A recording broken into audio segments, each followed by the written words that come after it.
Sebagai kaum muda yang sudah mulai berbisnis, bagi Egy berbisnis di usia muda amatlah penting. Karena jika terjadi suatu masalah dalam keuangan, Anda dapat menghadapi secara kuat lantaran memiliki sebuah bisnis yang mumpuni. Menurut Anda, seberapa penting berbisnis di usia muda? Kalau mau ngomong soal bisnis, kalau menurut gue itu kita sangat butuh dan penting. Mau anak muda atau udah dewasa itu sangat penting. Karena logikanya gini loh, ada meja, kakinya cuma satu. Ketika lu ada masalah, lu kesandung masalah atau musibah, terus lu kakinya nggak ada, roboh.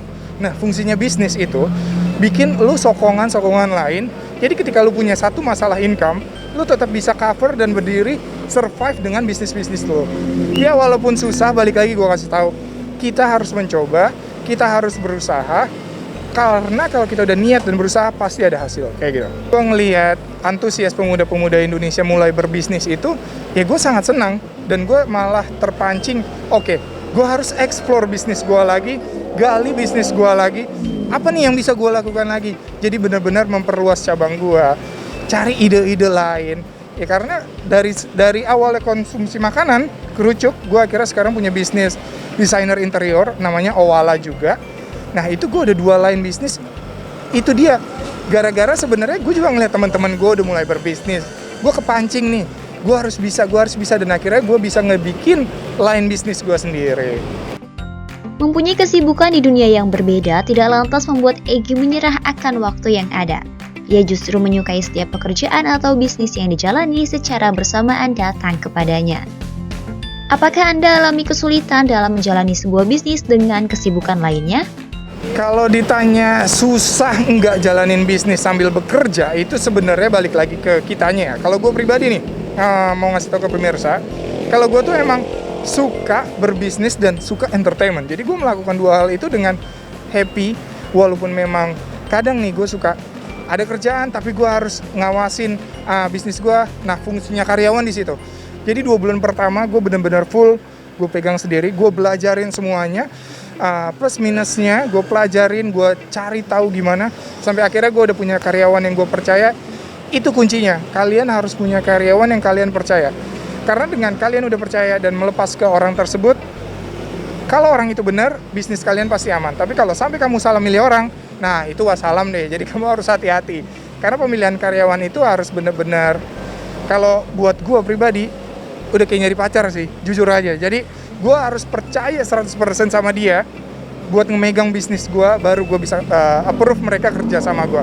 Dan alhamdulillah untuk outlet Ciputat dan Pamulang, gue punya orang kepercayaan gue udah 2 orang, dan itu ngebantu banget buat di bisnis gue. Jadi ketika gue dapat kerjaan di entertainment atau bahkan bisnis gue yang Owala, tapi bisnis kerucuk tetap bisa jalan. Nah, gue juga kerja di entertainment, bisnis Owala gue tetap bisa jalan. Jadi kayak gitu, yang penting tim lu solid, insya Allah berhasil. Peranan serta dukungan dari orang terdekat seperti orang tua dan sahabat tentu menjadi elemen yang sangat penting bagi keberlangsungan sebuah bisnis. Gue juga mau ngucapin terima kasih banyak nih buat semua orang yang udah support gue, mau bisnis gue, mau kerjaan gue, karena gue ngerasa di pandemi ini pasti sulit. Banyak teman-teman gue yang support gue. Justru kan biasanya kalau orang endorse dong, kirim dong, ya otomatis kan berarti gratis kan. Cuman di sini teman-teman gue tuh malah gue beli dong, kirimin gue dong, gue mau kirimin ke yayasan, bisa nggak lu bantuin, gue order 20 pieces, lu yang kirim ya. Semuanya support gue, bantu gue, sampai orang tua juga ikut, bahkan nih bantuin promosi lewat media sosial. Makanya gue nggak nyangka ternyata ini buah yang gue petik nih dari semua perilaku gue, kebiasaan gue berbuat baik sama teman-teman gue. Akhirnya gue ngerasain sendiri, oh ternyata temen tuh yang benar-benar baik bisa support seperti ini, kayak gitu. Tidak sedikit pandangan miring atau bahkan sindiran dari orang-orang yang tidak suka dengan apa yang kita lakukan. Bagaimana Anda menyikapi pandangan miring orang terhadap Anda? Oke, jadi gue mau ngasih tahu juga ke pemirsa, banyak orang mungkin malu untuk memulai bisnis, apalagi kayak gue yang modelnya gerobakan, dan mungkin akan dipandang sebelah mata sama sebagian orang. Tapi gue mau kasih tahu kalian harus percaya deh sama gue. Apapun bisnis kalian memang berat di awal. Semua hal, nggak cuma berbisnis. Berat di awal, mungkin ada yang nyinyirin, mungkin ada yang bilang, ngapain sih nggak ada kerjaan, udah bener kerjaan yang sekarang gini, sama yang kayak tadi gue bilang, lu punya meja tapi kakinya cuma satu, ketika itu jatuh semuanya hancur.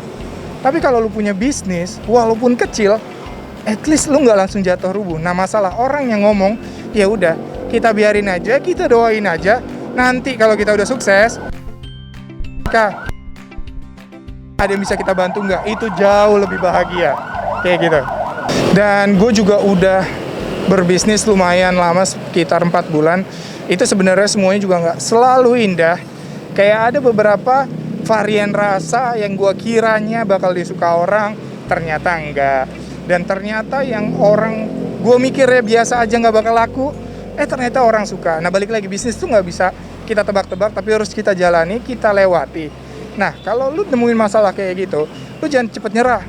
Lu pikirin cara-cara lain. Mungkin kalau lu jual bisnisnya makanan, varian-varian rasanya lu olah lagi, lu kembangin lagi. Nah, kayak begitu tuh ntar akan bahkan timbul ide-ide baru yang mungkin gak pernah lu pikirin sebelumnya.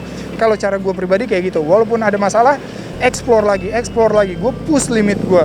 Jadi gue gak bosan-bosan ingetin kalian, jangan mudah nyerah, push your limit. Memiliki keasikan dalam menjalani bisnis pun dapat dirasakan. Selain waktu yang fleksibel dan tidak terikat, dengan berbisnis juga dapat membahagiakan dan membanggakan orang tua. Apa asiknya berbisnis bagi Anda? Asiknya berbisnis buat gua itu benar-benar kayak dari bisnis nih, gue bisa traveling. Siapa yang nggak mau coba traveling? Bener kan? Jadi dari berbisnis gue bisa nyenengin orang tua gue juga bisa ngebanggain orang tua gue. Jadi dengan berbisnis kita tuh bisa ngebahagiain diri lu sendiri minimal. Kalau lu udah sukses bisnisnya, lu bisa ngebahagiain orang-orang di sekitar lu. Gue yakin lu jauh lebih bahagia kalau melihat mereka juga tersenyum. Dan yang paling penting juga nih, kalau lu membuka bisnis, banyak hal positifnya selain buat diri lu. Lu juga bisa membuka lapangan pekerjaan buat orang. Kayak gue udah nge-hire tim gue 2 orang yang udah gue percaya, gue yakinin, bahkan gue anggap kayak saudara. Ya mungkin buat orang yang sebagian ngelihat cuman yalah orang kerja, tapi belum tentu orang yang kita pekerjakan mungkin dia akan merasa senang bisa ngebahagiain keluarganya di rumah dengan pendapatan dia. Apalagi di tengah pandemi kayak gini, mungkin orang nyari kerja aja susah, tapi dia tetap stabil. Ya walaupun bosnya kadang stres mikirin marketing, mikirin income, penjualan, tapi ya balik lagi, karena gue fokus, gue niat, dan gue percaya tim gue itu mau dukung gue, jadinya selalu ada hasil yang memuaskan kayak gitu.